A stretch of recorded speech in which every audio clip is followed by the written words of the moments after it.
Hello students, how are you all? Welcome back to Akshar IT Foundation classes, grade 8 chemistry. I am your chemistry faculty S. Mohan. Students, already we started the periodic classification of elements, and in that already we discussed about the periodic table, and now we are discussing about the periodic properties. In that periodic properties we already completed atomic structure. So today we will discuss about the ionization energy and electron affinity. Okay. So today's topic about ionization energy, which is in synopsis 3, and electron affinity, which is in synopsis 4. Okay. Combinedly we can discuss about these two. Right, students? Chalo. So students, here first let us see ionization potential. What is meant by ionization potential?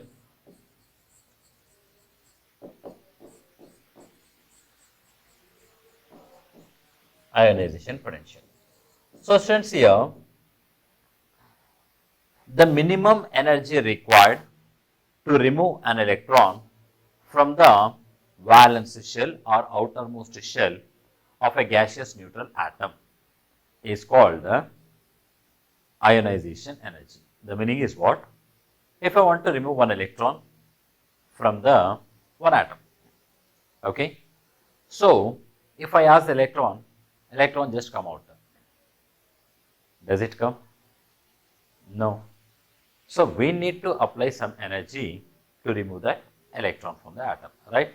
So that energy, whatever the energy required to remove an electron from the outermost orbit of a gaseous neutral atom is called ionization energy. So I like the definition, students, right here. See a definition. The minimum energy required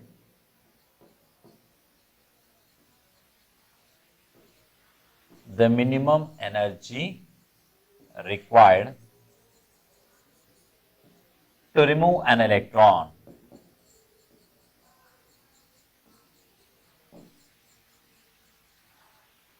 from outermost shell or outermost orbit, anything you can say, of a gaseous neutral atom.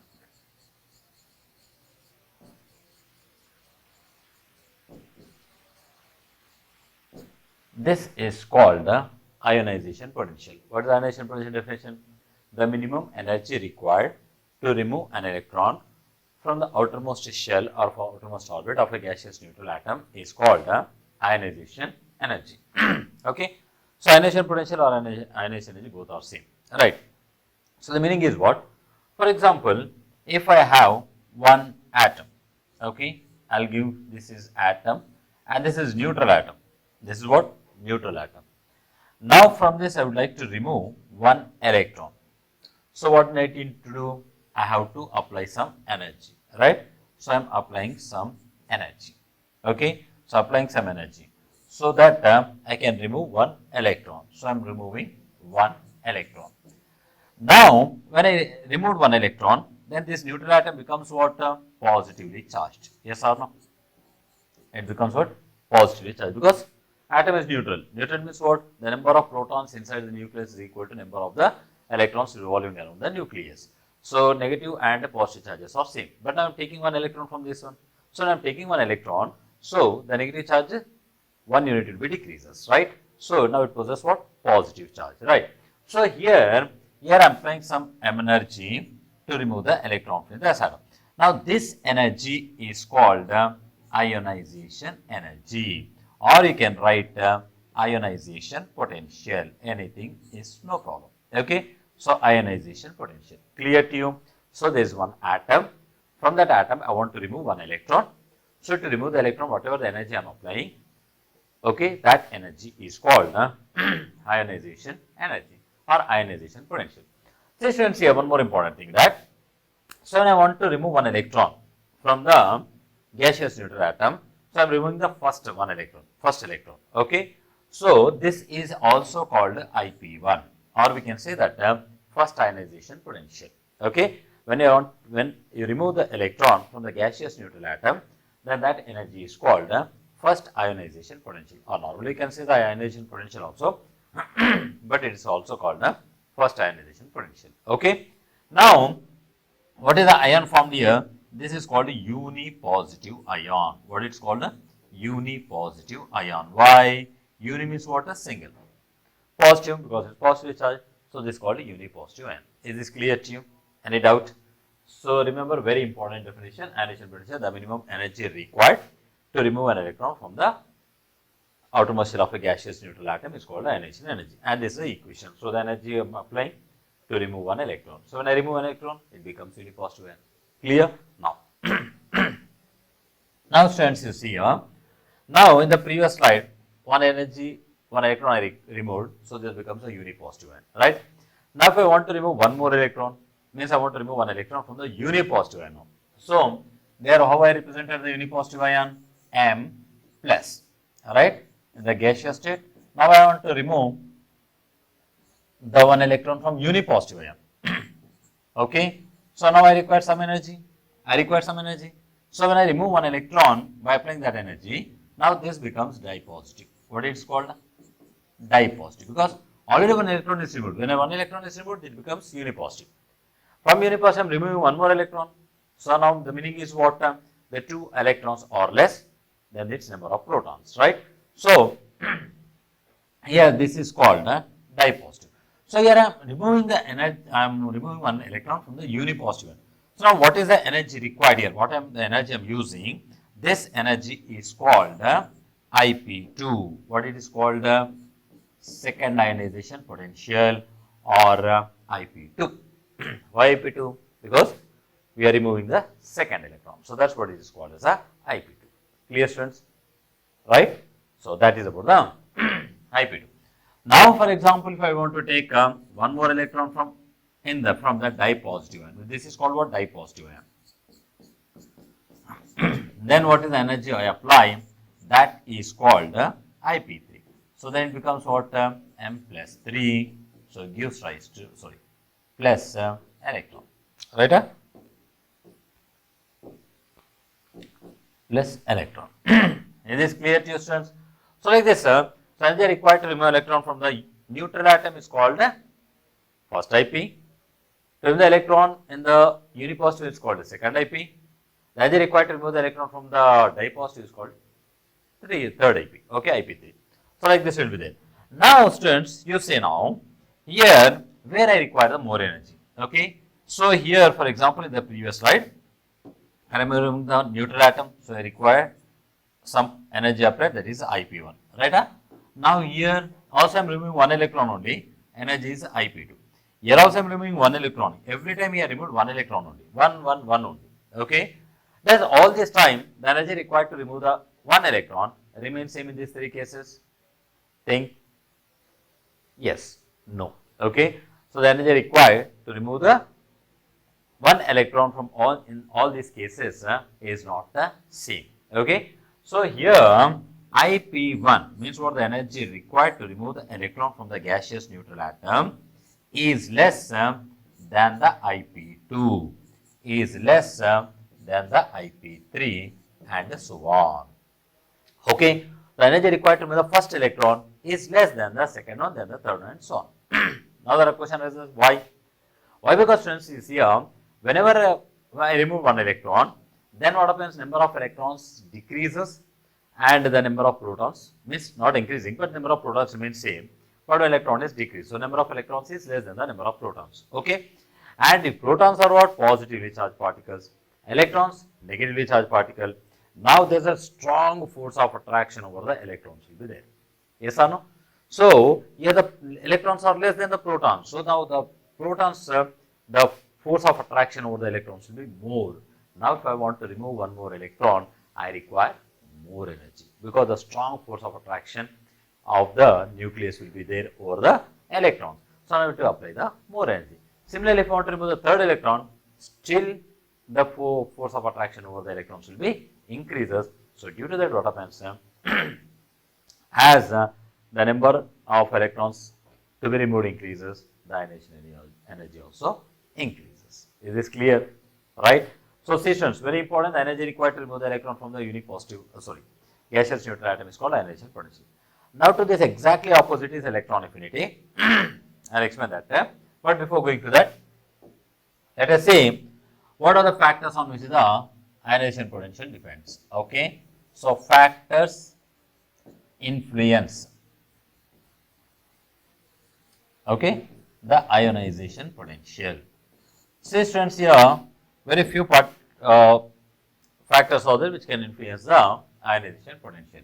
And that the most first important point is atomic size. Atomic size. Okay. And the second one is nuclear charge. Nuclear charge. And third one is screening effect. What is the third one? Screening effect. Okay. And fourth one is fulfilled or half filled, means what? Electronic configuration. I will simply write electronic configuration. Okay. Electronic configuration. Okay. And fifth one is penetration of atomic orbitals. Penetration of atomic orbitals. So, these are the important factors on which the ionization potential depends. Okay. So, ionization potential depends on mainly 5 factors. What are they? First one is atomic size, second one is nuclear charge, third one is screening effect, fourth one is electronic configuration, and fifth one is a penetration of atomic orbitals. Okay. Now, let us see one by one in detail, right? So, first let us see how atomic size influence or affect the ionization potential, right students? So, see here, now let us take few elements. I will take hydrogen atom. What I will take? Hydrogen atom, right? So, hydrogen atomic number is 1. You know that students. Atomic hydrogen atomic number is 1. The electronic configuration 1 means that 1 electron is present in the K shell. Okay. So, see here, this is the nucleus, 1 proton is present, and this is the K shell, there is a first shell, and here there is 1 electron, right? There is 1 electron. Okay. Now, let us take one more atom. For example, I will take lithium. Lithium. So, lithium atomic number is 3. Lithium atomic number is 3. The electronic configuration is 2, 1. Yes, 2 and 1. K shell, the 2 electrons are there. In the L shell, 1 electron are there. So, therefore, how can you draw the structure? This is a nucleus. This is the first shell. This is the second shell, right? So, in the first shell, how many electrons are there? 2 electrons are there, right? And in the second shell, how many electrons are there? 1 shell, 1 electron is there. Is this clear? Okay. Now, we'll see one more atom also. Let's take the sodium. Okay. I'll take sodium. Sodium atomic number is 11. Electronic configuration 281. So, KLM. 3 shells are there. Right, students? So, here you see the structure of it will be, this is a nucleus, this is a first shell, this is a second shell, this is a third shell. Okay. In the first shell, 2 electrons, and the second shell, 8 electrons, 1, 2, 3, 4, 5, 6, 7, 8, and 1 electron here. Now, student, I would like to remove 1 electron from hydrogen, 1 electron from lithium, 1 electron from sodium, right? So, where I need the more energy? Guess? Okay. So, here you see, I require more energy to remove the electron from the hydrogen. Why? Because see students, here nucleus possesses a positive charge, right? And electron possesses a negative charge. And you know that there is a strong force of attraction. Like charges repel, unlike charges attract. So, there is a strong force of positive and this electron negative charge. So, there is a strong force of attraction and it is very close to the nucleus. Very close to the nucleus. Yes or no? So, when it is very close, the force of attraction is more. So, now here this nucleus is this proton is attracting the electron. If I want to take out this electron, then I have to overcome the force of attraction. I have to apply the energy, more energy, so that energy can overcome the force of attraction of the nucleus over the electron, right? So, that's what here I require more energy. When I come to Now see here, if I want to remove this electron, so this is far from the nucleus, so the force of attraction is less, so I can easily remove, right? Now if I come to here, so the third shell, first shell, second shell, third shell, here electron is there, it is still very far, so very far, so the force of attraction is less, so it's easy to remove the electron. So therefore students, as the atomic size increases,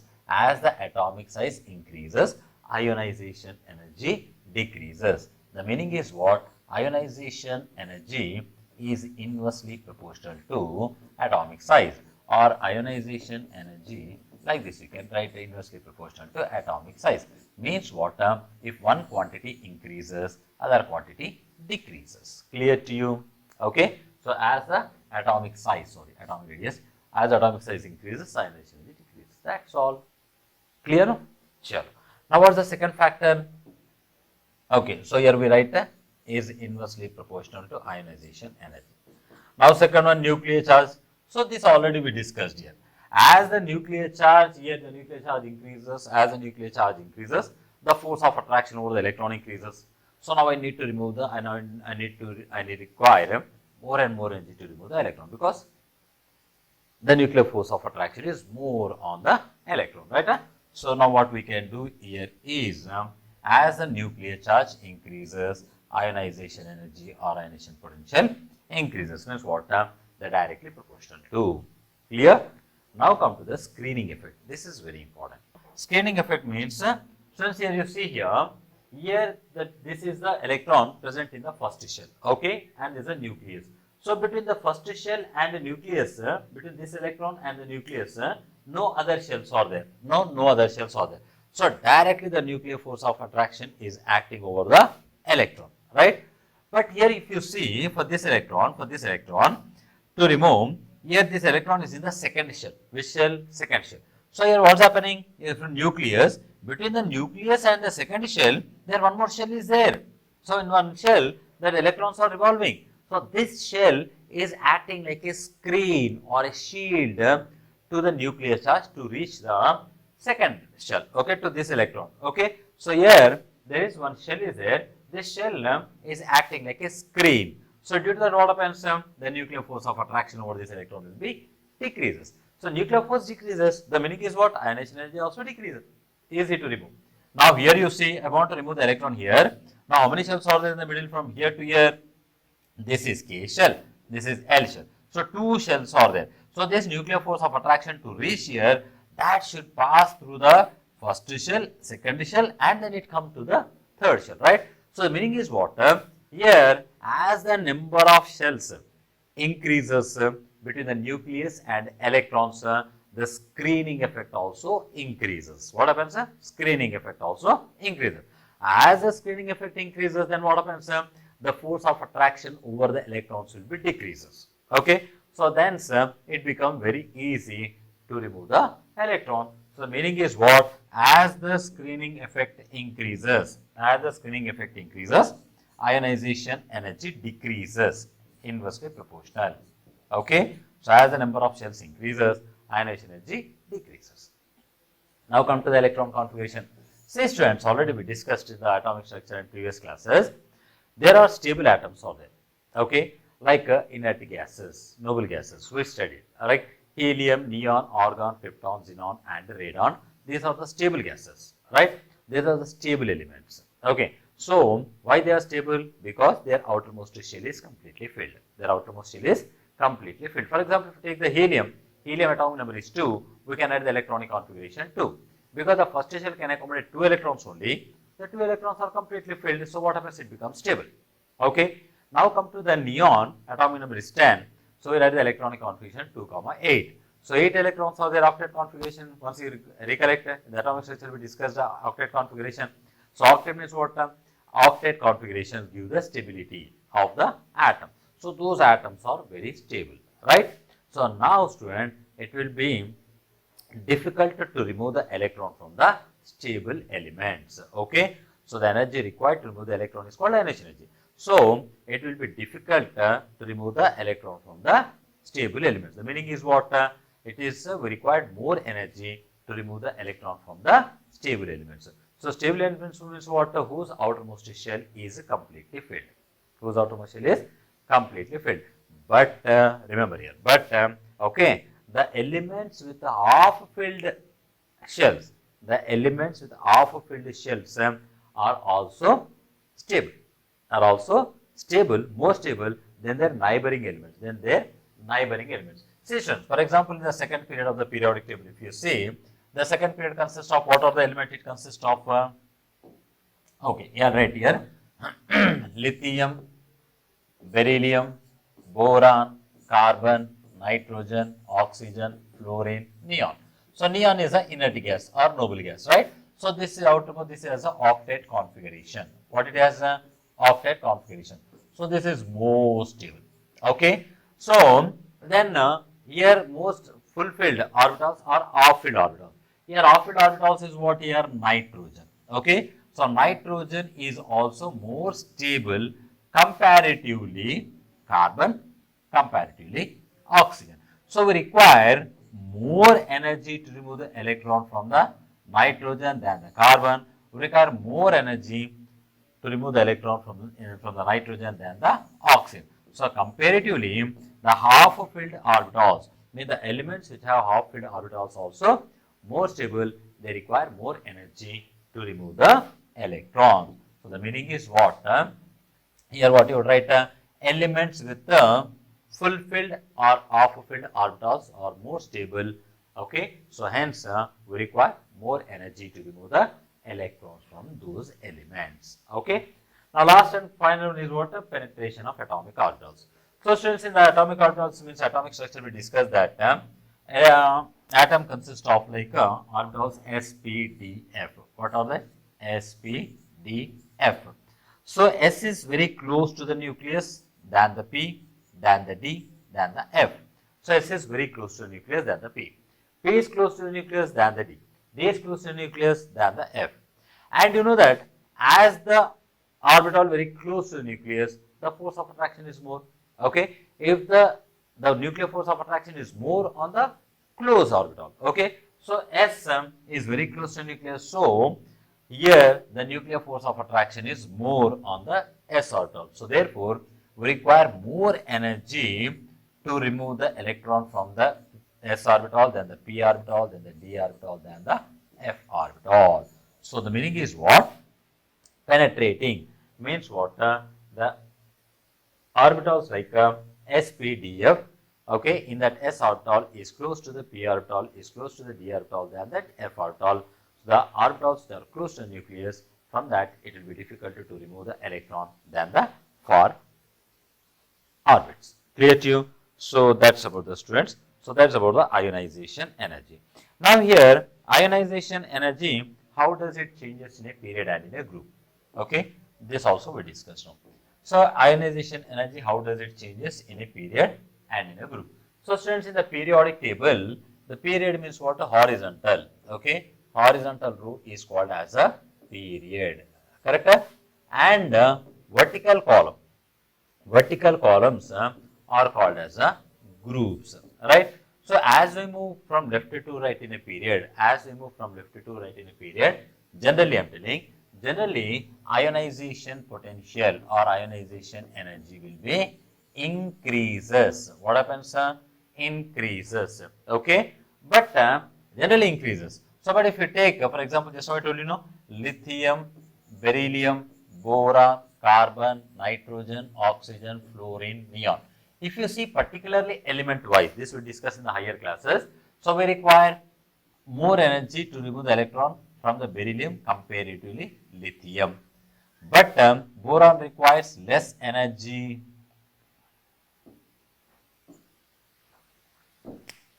Okay, so beryllium require more energy to remove the electron from than the lithium. But when you see the boron requires some less energy. Again, it will be increases, again it decreases, increases. So this in detail you will learn in the higher classes. Okay, students. But remember now, as you are moving from left to right, ionization potential will be decreases in the group. Why? As we move from left to right, the atomic size will be decreases. Yes, already we discussed in the atomic radius topic. Now, in the group, what happens? As we move from top to the bottom in a group, the ionization potential decreases. What happens? Decreases. Why ionization potential decreases? Because as we move from top to the bottom, the atomic size will be increases. Here, hydrogen, lithium, sodium all belongs to the same vertical column. So here you see lithium is small, hydrogen is smaller than the lithium is smaller than the sodium. So as we are moving from top to the bottom, atomic size is increasing. As atomic size increases, then what happens? Ionization potential will be decreases, right? So as we move from the left to right in a period, ionization energy increases, but from top to bottom it will be decreases. Clear, students? So this is the things okay, you have to remember. So students, with this we completed this ionization potential topic, and last topic, one more topic is there, that is called electron affinity. So we'll complete electron affinity also today only, because these both are exactly opposite to each other. So now you see here, here you see what's the definition of ionization potential. Ionization potential means what? The minimum energy required to remove the electron. Means what? We are applying the energy to remove the electron. Okay, when you are applying the energy, okay, the electron is coming out. For example, student, imagine like in opposite way. Okay, so we are applying the energy, so that electron is coming. If electron is added to the atom, then what happens? Energy released. Yes or no? Here, energy is absorbed by atom to lose the electron. Okay, opposite. Now, electron is added to the atom, so what happens? Energy released. So that's all, exactly opposite. So what you can say here, the energy required you retrieving. For electron affinity, what you need to say is the amount of energy released. Here required is there. There what you would write, the amount of energy released. Here it is there to remove the electron. No. There what you would say, when electron is added. So that is the electron affinity. So students, now let us see here electron affinity we discussed now.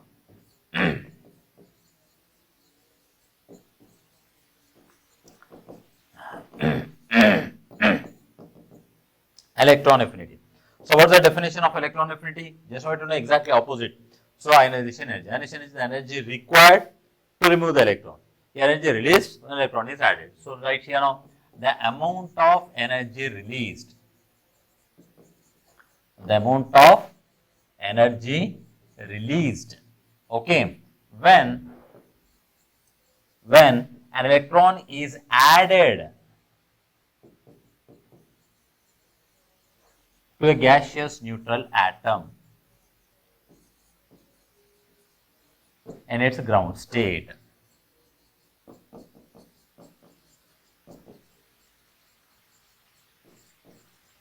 That's all, exactly opposite to ionization energy. Okay, so here amount of energy released when electron is added.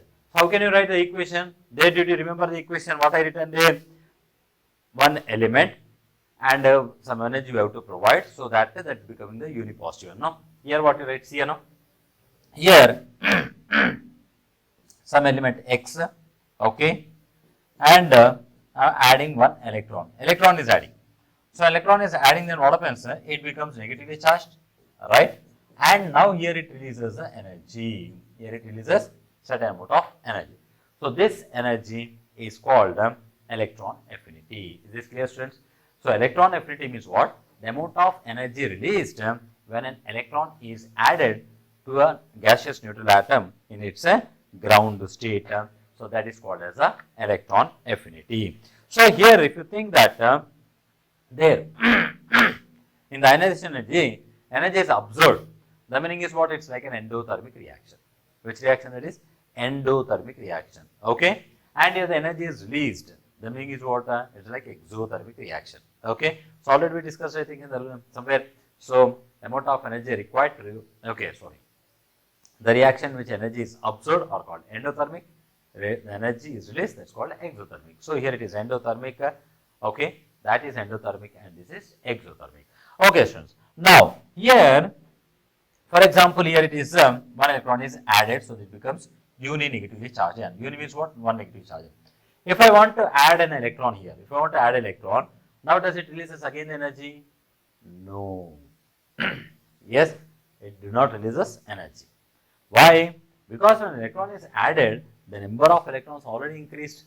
The number of electrons increase between the electrons, electrons are negatively charged particles. So, like charges repel. So, there will be a repulsion force between those electron strands. So, due to that, what happens? Due to repulsion, they try to move away from each other. Okay. So, now if you want to add one more electron, then I need to apply certain amount of energy. So, addition of second electron is endothermic. Okay. The first electron is what? Exothermic, and the second one is what? Endothermic. Clear to you? And ionization energy and even electron affinity, both are measured in units called electron volts, EV, okay, or we can also apply kilocalories per mole, or kilojoules per mole, or kilojoules per mole. So, these are the units we use to measure both ionization energy and electron affinity. Clear? Now, what are the factors affect this one? Same factors. Okay. So, the same factors what we discussed there, the same factors like atomic size and ionization, also screening effect, okay, and a nuclear charge. Okay. As the atomic size increases, the electron affinity also increases. So, electron affinity, okay, is inversely proportional to atomic size. As atomic size increases, electron affinity will be decreases. And screening effect, as a screening effect also, the electron affinity will be inversely proportional to these both. And last and final one, nuclear charge. As the nuclear charge increases, electron affinity also increases. So, electron affinity is directly proportional to the effective nuclear charge. So, these are the things to be remember. So, with this, this electron affinity topic is done, students, and here some exercise questions are there. Try to solve these exercise questions, okay, and figure it out, we discuss in the next class. So, this with this the first volume 1 is done. So, students, remember here, after this from this volume 1 you will have one exam. So, the exam date will be intimated at least 1 week to 10 days prior, and from total volume 1 you will have one test will be there. This test will be from all physics, chemistry and mathematics. Okay, students. So, you read, and even after completion of volume also once just revise it. Okay. Thank you. Take care.